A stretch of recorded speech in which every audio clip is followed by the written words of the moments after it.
For generations to come, all of Greece would feel the threat from Persia. How Sparta and Athens reacted to that threat would both divide and unite the Greek world.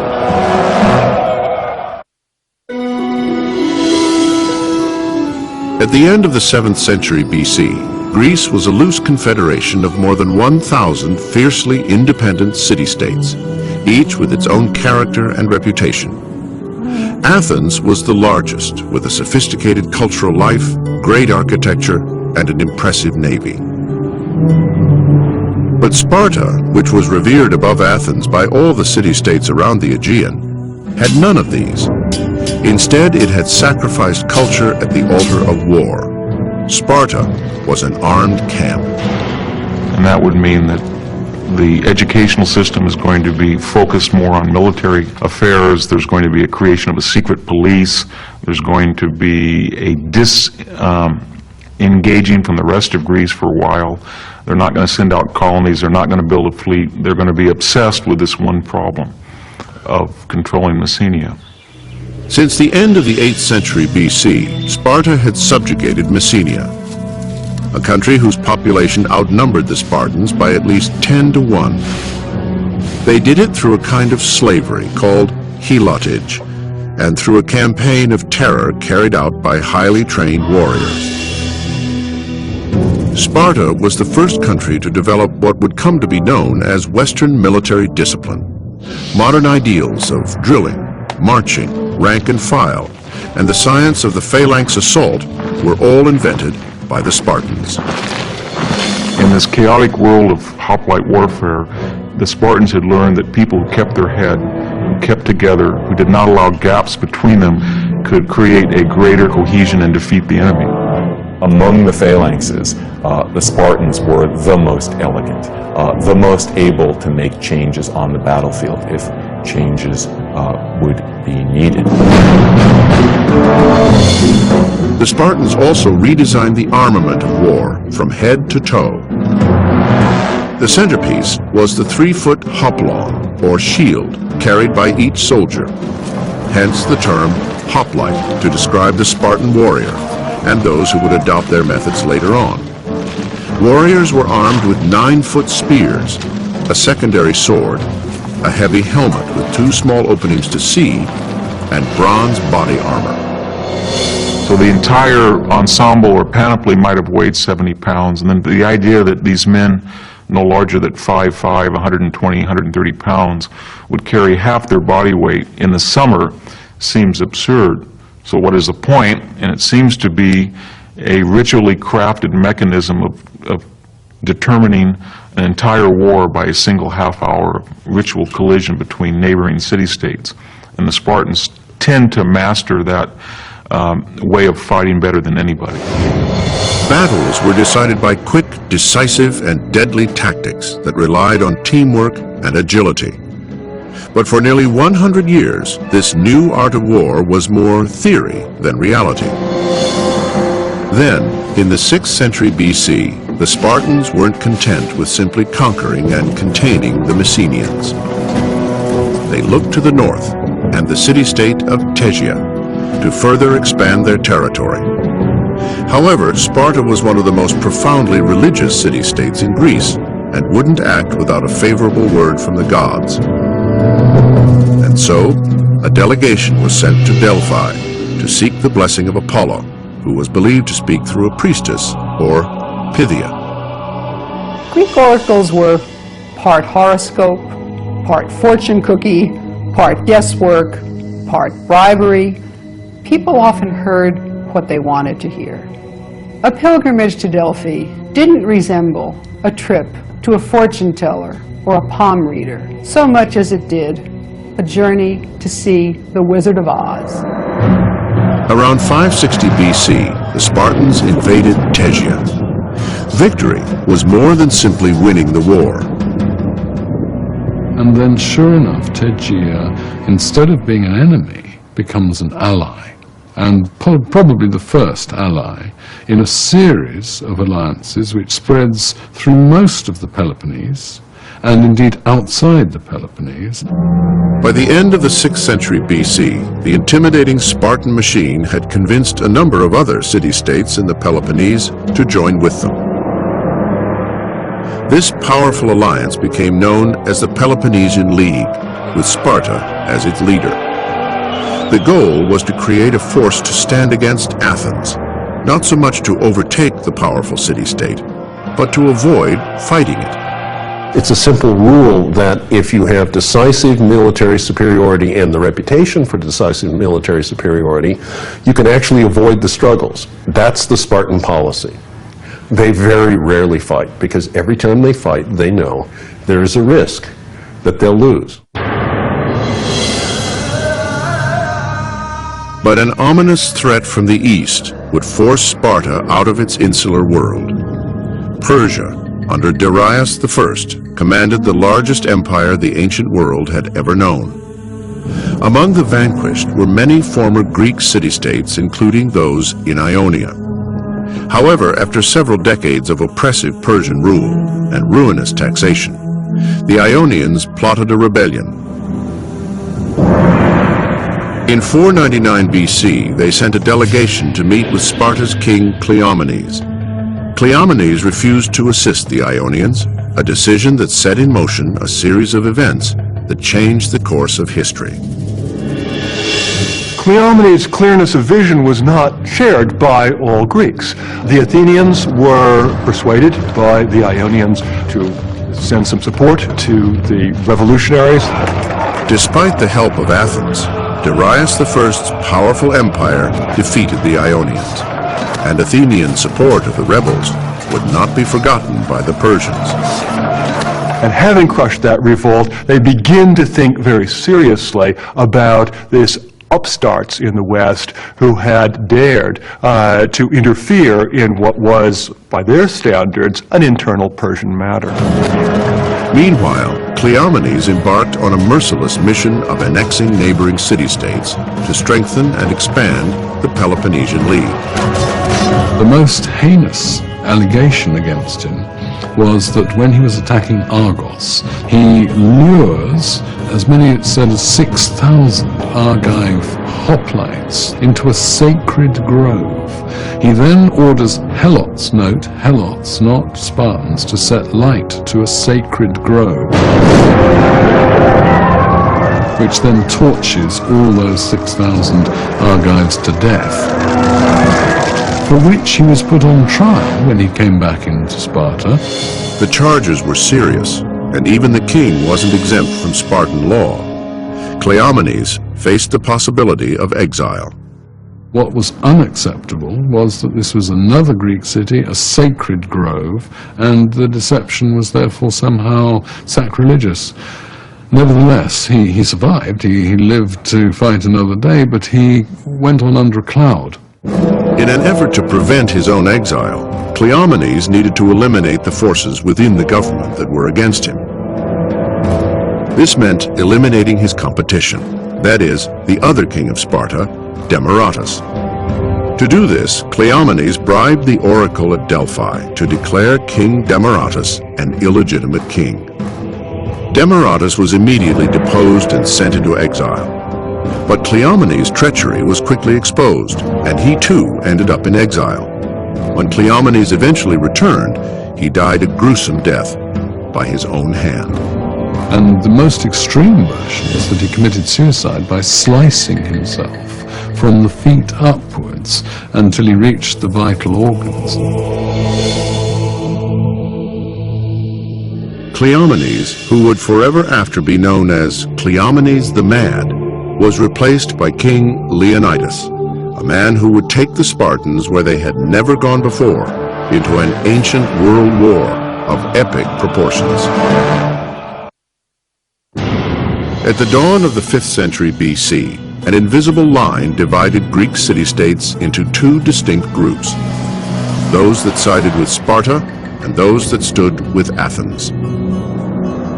While Sparta tried to maintain its hands-off policy towards warfare, Athens began preparing for the possibility of war with the Persians. There was news that Darius I of Persia was hell-bent on punishing the Athenians for supporting the failed revolt by Ionia in 499. Darius never forgot about it, never forgot about that humiliation. The Greeks claimed that Darius, in fact, delegated a slave to whisper in his ear on a regular basis, "O king, never forget the Athenians." In August 490 BC, Darius I dispatched a flotilla of ships carrying troops to attack the Athenians. The Persian expedition approached Marathon on the northeastern coast of Attica.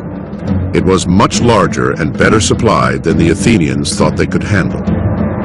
When the Athenians realized that the Persians really were coming and were about to land at Marathon, they sent a runner down to Sparta. They had mixed relations with Sparta, sometimes amicable, sometimes otherwise, but they certainly recognized that Sparta was the great military power in Greece. As the story goes, the runner covered 140 miles in 2 days, only to be told by the Spartans that sending troops meant disrupting the Carnean festival, a religious ceremony sacred to Apollo. Sparta promised reinforcements when the festivities were over. 10 days later, the Athenians have to send up their forces. They send every man they can, about 9,000 heavy armed infantrymen, and they square off against the Persian forces, who probably outnumber them by 2 or 3 to 1 at the plain of Marathon. For several days, the Athenians and Persians eyed each other from afar in the hot August sun. Finally, with Spartan reinforcements nowhere in sight, Athenian General Miltiades ordered a surprise attack on the enemy. The Persians are cut to ribbons. The heavy-armed Athenian hoplites proved to be more than a match for the light-armed Persian infantrymen, and there's just a massacre. Meanwhile, the Athenians have sent a runner back to Athens announcing their victory. In the wake of the stunning Athenian success, the Spartans finally arrived with a hoplite force 2,000 strong, but there was nobody left to fight. When the Spartan army finally gets to Marathon, the Athenians are happy to show them the corpses of the Persians whom the Athenians have handily defeated. So this was something the Spartans had to live down. Meanwhile, the Persians began plotting their revenge. In 486 BC, Darius I chose his son Xerxes to be his successor. Xerxes carefully planned a new and far more elaborate invasion of Greece, a plan that would take years to put into place. By 481, 480, it's pretty clear that Xerxes has been mobilizing for a period of 4 years, an enormous force, perhaps as many as 250,000 men in his fleet and his land army, to come down into Greece proper. And so the Spartans, Athenians, and a small contingent of city-states met to plan a counterattack. They argued over strategy before finally yielding to Spartan Admiral Eurybiades to command both ground and naval forces. It was a challenge he accepted on behalf of all Greece. One, the Spartans are very arrogant. They say, by God, if these wimpy Athenians could defeat the Persians at Marathon, then just imagine what we, Spartans, can do. Two, the more sophisticated Spartans would say, I'm not all that afraid of the Persians, because although there are a lot of Persians, they are not particularly good infantry fighters, and we're the world's best infantry fighters. By the spring of 480 BC, the stage was set. On the Persian side, 46 regional contingents under 30 generals were assembled for the invasion of Greece. They were led by Xerxes, known to both friend and foe as the Great King. The massive force numbered between 200,000 and 300,000 warriors. Xerxes' armies will consume millions of gallons of fresh water daily. It'll consume millions of pounds of wheat, fodder, meat. At sea, approximately 750 warships called triremes were flanked by several hundred supply ships. The vast Persian navy moved in tandem with the ground forces. It was a war machine of unprecedented might. requiring masterful planning and execution at every turn. The interdependence of the Persian army, the land army, and the Persian navy is really important in thinking about these wars. The army had to stay linked up with the navy because the navy guaranteed the safety of the supply ships. The Greeks, accustomed to battles involving a few thousand men at most, would soon face an inexhaustible flood of enemy troops. After much debate about what to do, they decided to take a stand at Thermopylae, a scenic spot known as the Hot Gates because of bubbling sulfurous springs nearby. Thermopylae was the gateway to the south. In 480 BC, the pass at Thermopylae was barely 50 feet wide, a spot where Xerxes' enormous advantage in numbers could be neutralized. I think this was one of those times that the moment was comprehended, that people realized that they had to make a stand, and that if they had not made a stand, the problem would not be that the Persians would just cross this one particular pass, but rather that morale among the Greeks would just sink into the lowest point and they would lose the war. If the Greeks can hold them at Thermopylae, then in some ways the Persian army will eat itself out of its own home. It's like some great monster that continually has to be fed. The Spartans were led by King Leonidas, a veteran of many campaigns during his 11-year reign. But to win this war, he would be called upon to make the ultimate sacrifice. The oracle at Delphi had said that either the king of Persia would conquer Sparta or a Spartan king must die. Leonidas was well aware of this oracle. He was also, I think, aware that if the Greeks were going to put up effective resistance to the Persians after Thermopylae, there had to be a glorious moment. There had to be something to make your heart swell. With fire in his belly, Leonidas handpicked his men for what was surely a suicide mission. When Leonidas goes to Thermopylae, he takes with him a royal bodyguard of 300 men. In this particular case, however, the royal bodyguard is specially selected. It is not only selected with regard to the merit of the individuals, it is also selected with regard to the fact that each individual leaves a son behind. I think that the Spartans knew, and Leonidas knew absolutely, that they were going there to die. That was what they had been trained for their entire lives. I think they recognized the psychological value of that for the rest of Greece that had been left behind, that they were enacting a kind of a play to inspire the rest of Greece. To die for one's country, for the Spartans, was the highest form of honor.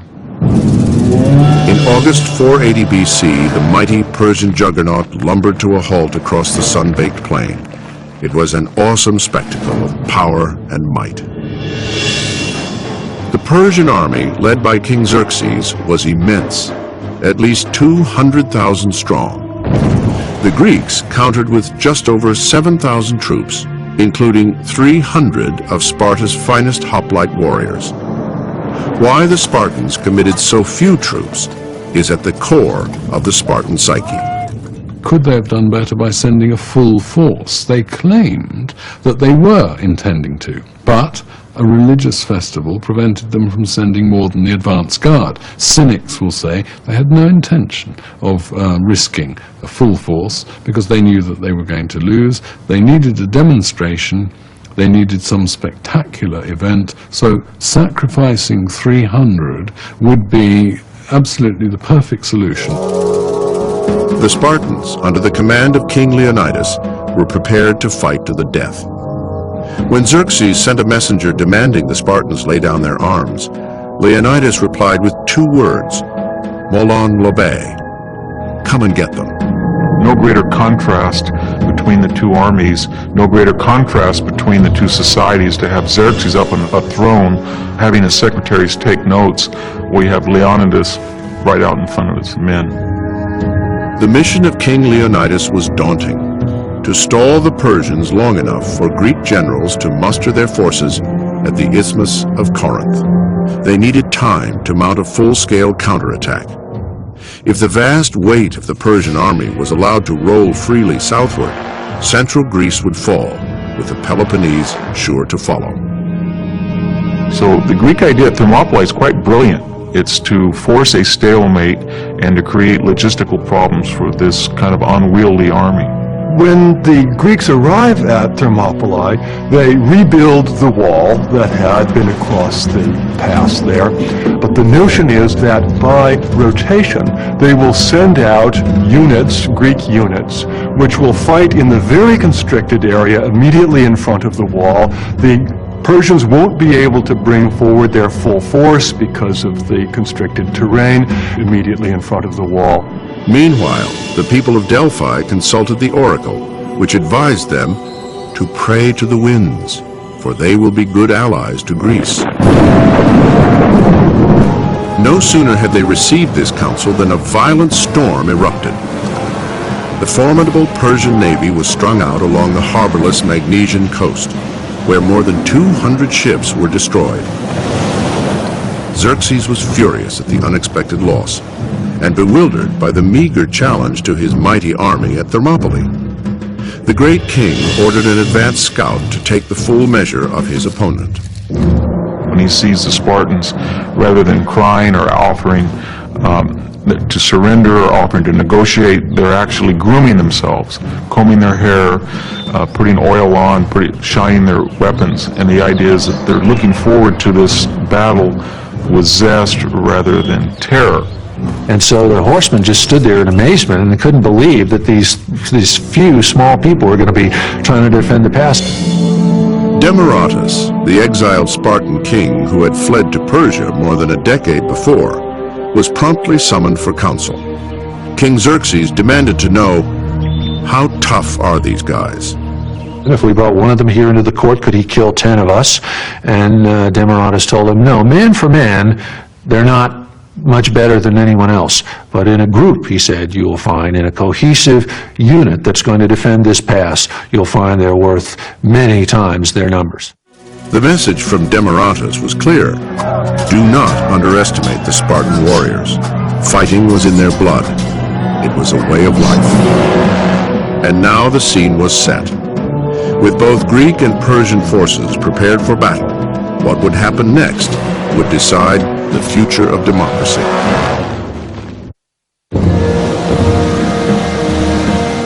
"480 BC, late summer. The fate of the Western world was at hand. At the narrow mountain pass of Thermopylae, battle lines were drawn between Persia and Greece. 300 Spartans and 7,000 Greek allies dug in, prepared to fight a Persian army at least 200,000 strong. For the Spartans, it appeared to be a suicide mission, but they had to slow down the Persians long enough for Greece to assemble a counterattack. When King Leonidas was leaving to defend the pass at Thermopylae, and he knew that he was going to die, his wife Gorgo, as they were saying goodbye, asked him what were his instructions to her, and he said, marry good men and bear good sons. And that's the thing about the Spartans. They are ready to die. They are prepared to die. They think of death in battle for their state as truly a glorious thing. And so, in the name of honor and glory, the Spartan soldiers stood defiant and serene, even ready to take on the huge Persian force an advance scout had warned them about. He said that Persian archers were so numerous that when they fired their volleys, it blocked out the sun. So the one Spartan, Dionychus, said, good, then we'll have our battle in the shade. On August 18th, 480 BC, 4 days after arriving at the hot gates of Thermopylae, the two sides readied for battle. The Persians' overwhelming numbers provided them with all the confidence any army could want. But the bronze and crimson Spartan phalanx stood unintimidated and ready to fight. Typically we hear of a formation 8 ranks deep. The reason for having only 8 is the first 2-3 ranks actually fight, because you've got very long spears. Therefore, one function of the guys behind is simply to push the ones ahead into fighting. So the cohesion and the push of the back ranks is absolutely key in its way as the prowess and the bravery of the guys in the front. The Persians quickly found their vast numerical advantage was no advantage at all. Once you've given up the idea of maneuver and the idea that Persian horsemen can play no role, then it's almost like a sieve that you've forced all of these people into a bottleneck, and the Persians have to go through bronze and iron, and they've never done that before. And they are chopped to ribbons. In the narrow confines of the pass, heavy armor of the Greeks, their long thrusting spears, their big shields proved to be quite effective against the lighter armor, the shorter spears of the Persians. It would be a terrible thing, noise of people screaming, people defecating, people urinating, people falling down, people being trampled, spears breaking. And it really turns into just a scene of carnage. The Greek phalanx was virtually impenetrable, and by early afternoon the battlefield resembled a snapshot from hell. The whole pass was littered with corpses, and the Spartans showed no sign of cracking. The Spartan phalanx is almost like a corps de ballet in its ability to move and its ability to execute quick decisions on the battlefield and to move as a unit. And that's one of the things that makes the Spartans so formidable in battle. Xerxes was determined to destroy the Spartan phalanx and stop the bloodbath.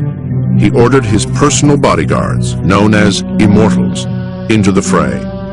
Only they wore anything approaching the heavy armor of the Greeks. Still, it wasn't enough. A savage battle left the king's finest troops in total disarray, and as the curtain of death fell around them, they broke off the fighting and retreated. Hoplite mentality and ideology is summable up in one phrase, which is stay your ground or keep in your place.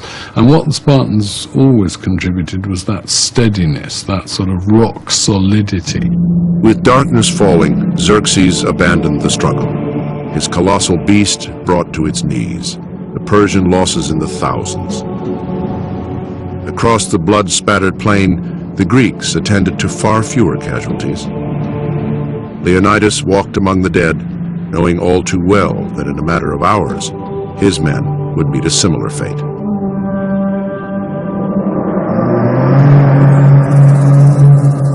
Dawn broke cool and clear on the morning of August 19th, 480 BC. King Xerxes of Persia, still reeling from massive losses on day one at Thermopylae, mounted his second assault on the Greeks. This time, he formed a special brigade, men reputed to be of outstanding bravery and daring. He promised them rich rewards to storm the narrow pass and threatened them with execution if they broke ranks and fled.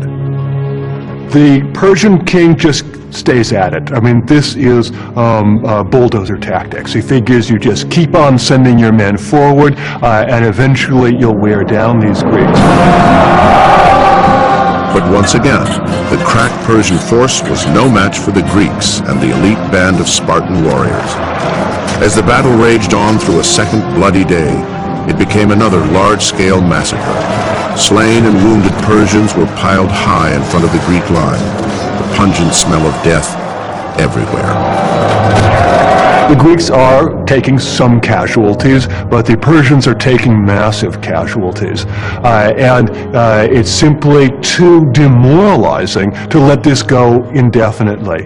From his gold throne high on a hill, Xerxes watched his finest troops suffer savage losses. The king was forced to call off another ill-fated attack. After all, the Persian king can probably take 50-to-1 casualties and not really feel it. But on the other hand, if he has to take 50-to-1 casualties, and this goes on for weeks on end, there's going to be a tremendous morale problem in his army. So he needs some other way to win this thing. It was at this crucial point that a Greek named Eph.2, in exchange for a generous reward, agreed to betray his countrymen by guiding the Persians through a hidden pass over Mount Kalidromos. In Greek, the name Eph.2 has become an ordinary word for all time to mean nightmare. This is the Greek word for nightmare. The path that Eph.2 laid out would allow Persia's downtrodden soldiers to outflank the Greeks, a tactic Xerxes believed would finally bring them down. The elite Persian immortals climbed steadily all night, and at dawn the crackling of dried leaves announced their arrival on the other side. The hot gates had become a death trap for the Spartans. Steep cliffs and the ocean on one side, the mountains on the other, with Persian soldiers amassed front and now rear. And at this point, Leonidas takes stock of the situation. He's commander-in-chief in this battle zone, and he orders the bulk of the Greeks at Thermopylae to retreat. The Spartans will all stay there with him. To a man, the Spartans stay there. After the pass is turned, then we get the great Day 3, one of the most memorable days in Greek history. Battered and wounded, the proud Spartan warriors donned their heavy armor one last time. As they prepared to die, King Leonidas delivered his final words. Now, eat a good breakfast, men, for we'll all be sharing dinner in hell. He decides not ever to surrender, but to fight absolutely to the last man. As the sun rose above the hills, the Spartans and their few remaining allies were under attack from front and rear. Still, they fought on valiantly, flinging themselves with furious desperation into the bloody field of battle. When King Leonidas suffered a fatal wound, the Spartans fought savagely for possession of the corpse and succeeded in dragging it away. Finally, around noon on August 20th, 480 BC, the Spartans made their last desperate stand. We're told that their weapons are finally broken, they're discarded, their shields are broken, their armor is rent, and finally they're using their teeth, their hands, and fighting with fists against tens of thousands of Persians who finally surround them on a hill and do not want to waste any more of their manpower and bury them in a sea of arrows.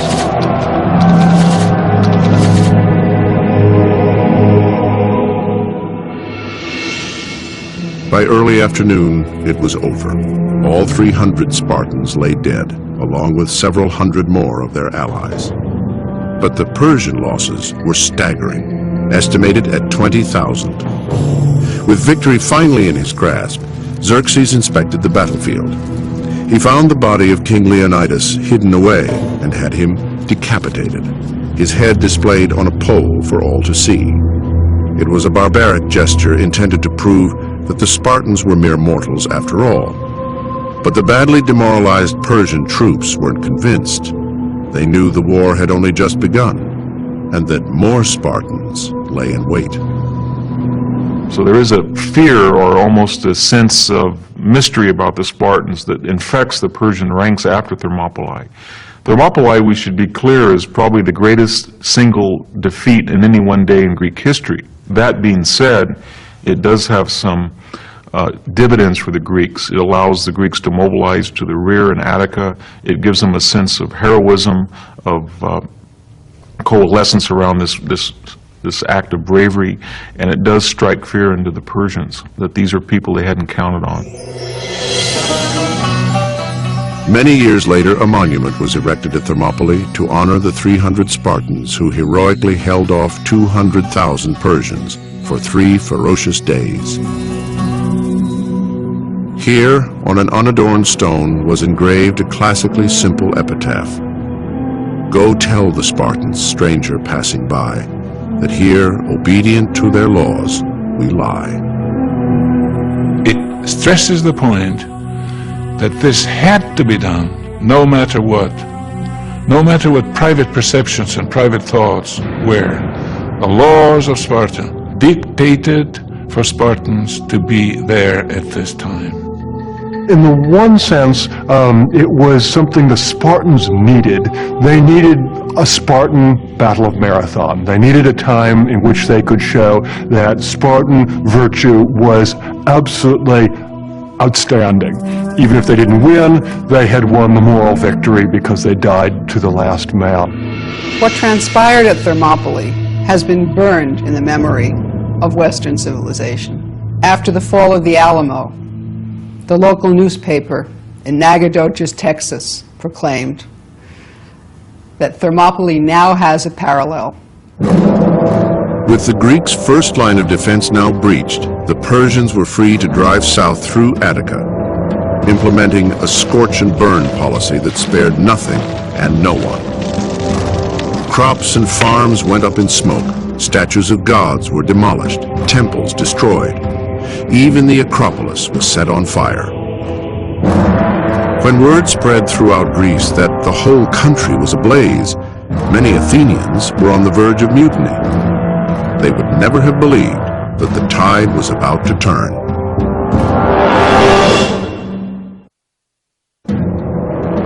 In the last decades of the 5th century BC, all of the forces in Greece were briefly united against a single enemy, the seemingly invincible force of the more than 200,000 strong Persian army. After the Battle of Thermopylae in 480 BC, the Persian army and navy were free to drive south towards Athens.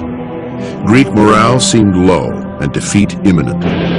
But the Greeks decided to place their trust in a shrewd and respected Athenian commander named Themistocles.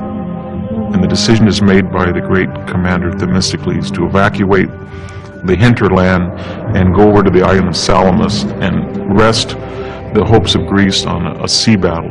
The Athenians then decide to withdraw from their territory, not try to face down the Persians in some kind of a hopeless land battle, but rather withdraw from their territory, send their women and children to refugee camps in southern Greece behind the Isthmus wall, and to put all of their faith in their navy. Under cover of darkness, the Greek navy embarked for the Bay of Salamis, some 60 miles down the coast. With its narrow channel, Themistocles was confident Salamis was the ideal spot to counter the superior numbers and greater mobility of the Persian fleet. And Themistocles knows if they can break the Persian navy, then they've really won the war, or at least they've gone a long way towards winning the war because of the interdependence of the Persian army and the Persian navy. With the Greek navy now in place, Themistocles devised a brilliant tactic to lure King Xerxes into making a disastrous move. Themistocles sends him a slave and says, Xerxes, Themistocles would like to be your friend, has seen the light, and you can capture the entire Greek fleet if you just attack now. In a letter delivered by a slave, Themistocles spelled out plans for a Greek withdrawal from Salamis, to be carried out under cover of darkness the following night. Xerxes thinks this is a great opportunity. After all, he had experience with traitors. Epp.2 had showed up just about at the right time at Thermopylae, and now here was this guy Themistocles. Great. Convinced the Greek navy was in total disarray, Xerxes decided it was the perfect time to strike. So Xerxes does it. Launches the Persian fleet against the Greek fleet in the very constricted waters around Salamis, which is exactly what Themistocles had hoped for. Themistocles knew those waters intimately. He had his fleet stationed to take advantage of the constriction. He also knew when the wind was going to come up behind them, and so when they could charge out most effectively. And what happens is that the Persians charge forward, the Greeks charge forward on their ships. I think we could say it was probably the greatest sea battle in sheer numbers involved in the history of Western civilization.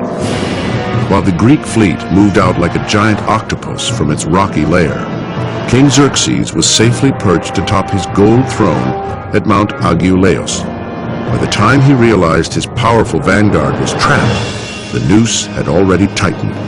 The Persian advantage in numbers, 400 triremes to 300 for the Greeks, was quickly neutralized in the narrow straits.